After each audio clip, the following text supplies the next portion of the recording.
Okay, so I got this thing in my mail today, and I'm trying to figure out what it means, and I can't make heads or tails out of it. It says, would you give the government more access to your personal financial information? On the back of it, it says, vote no on issue 5. Defend your financial privacy. No to a government-mandated financial database. No to exposing your private financial data to internet hackers or careless employees. No to government tracking and limiting your loan options. Well, that sounds like something I wouldn't want, doesn't it? Well, I started looking into it, and it's put out by the group called the Ohioans for Financial Freedom.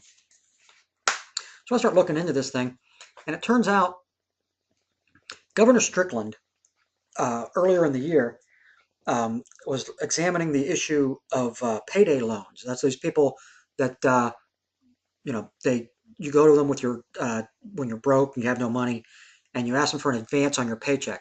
So they give you a loan at a huge interest rate, and when you get your paycheck, you pay them off, but you're now still in the hole because you don't have as much money as you actually earned.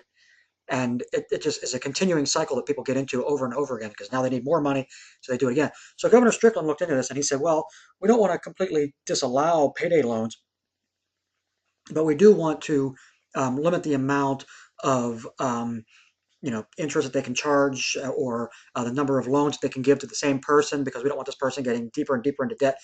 And if you look back at the current situation that we're in nationally, that's what the whole subprime mortgage fiasco is built on, is predatory lenders giving money to people who can't afford the money that they're being given, being unable to make payments on it, and so these businesses end up, screwing all of us in the long run, asking for money to bail themselves out.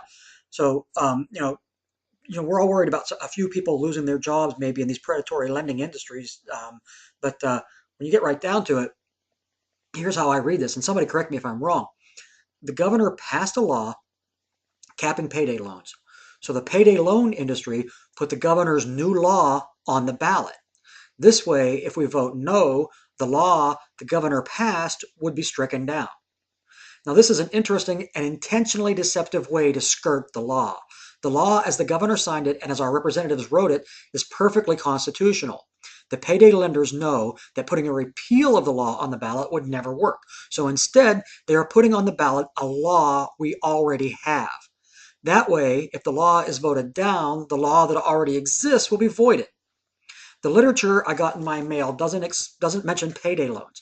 It only tells me that my personal information is in a precarious database controlled by the government if I vote yes on issue 5. But that's only the case because that's how they worded issue 5.